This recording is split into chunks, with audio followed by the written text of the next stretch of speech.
السلام علیکم پیارے بچوں، امید کرتا ہوں آپ سب لوگ خیریت سے ہوں گے۔ آج ہم آپ لوگوں کے لیے ایک ایسی کہانی لے کر آئے ہیں جو ایک پیاری سی شہزادی کی ہے، جس کا نام سوہا شہزادی ہے۔ یقیناً یہ کہانی سن کر آپ کو بہت مزہ آئے گا۔ سوہا شہزادی۔ پرانے وقتوں کی بات ہے کہ ملک یمن پر ایک نیک بادشاہ حکومت کرتا تھا۔ وہ اپنی رعایا کے ساتھ بہت نیک سلوک کرتا تھا۔ اس کی 4 بیٹیاں تھیں، جن میں سے ایک شہزادی بہت حسین تھی، جس کی خوبصورتی پر باقی شہزادیاں نفرت کرتی تھیں۔ اس شہزادی کا نام شہزادی سوہا تھا۔ ایک دفعہ ان کا باپ کسی کام کی عرض سے بیرون ملک گیا۔ اس نے اپنی ساری بیٹیوں سے ان کی خواہشات پوچھیں۔ ان تینوں بہنوں نے قیمتی زیورات لانے کو کہا۔ جب بادشاہ نے چوتھی بیٹی سے پوچھا کہ اگر تمہیں کسی چیز کی ضرورت ہو تو مجھے بتاؤ۔ شہزادی سوہا نے کہا، مجھے ایک گلاب کا پھول چاہیے۔ ان کا باپ کوئی نہ کوئی بات بھول جاتا تھا، اس لیے صرف شہزادی سوہا کے لیے پھول لے آیا، باقی چیزیں وہ بھول چکا تھا۔ جب وہ گھر آیا تو شہزادیاں دروازے پر کھڑی اپنے باپ کا انتظار کر رہی تھی۔ جب ان کا باپ آیا تو صرف ایک پھول کے علاوہ اس کے پاس کوئی چیز نہ تھی۔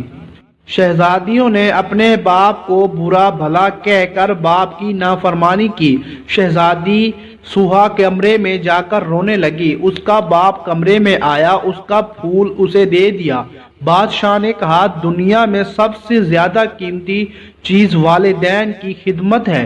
چنانچہ جب بادشاہ دوسری مرتبہ بیرون ملک گیا تو سب نے اپنی اپنی چیزیں لانے کے لیے کہا، مگر شہزادی اس دن خاموش رہی۔ اس نے سوچا کہ اس بار کوئی ایسی بات نہ ہو کہ جس سے میرے باپ کا دل دکھے۔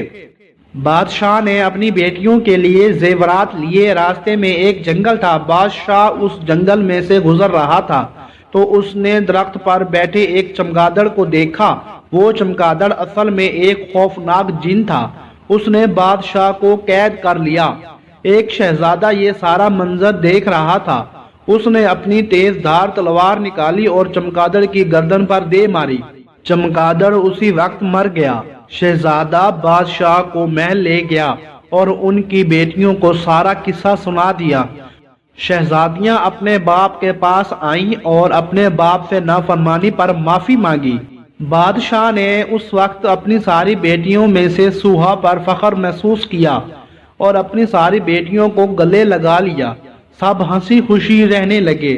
دیکھا بچوں، والدین کا ادب کرنے سے برکت ہوتی ہے۔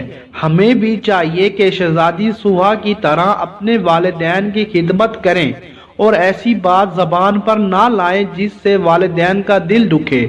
پیارے بچوں، یہ تھی آج کی کہانی۔ امید کرتا ہوں یہ کہانی آپ لوگوں کو بہت پسند آئی ہوگی۔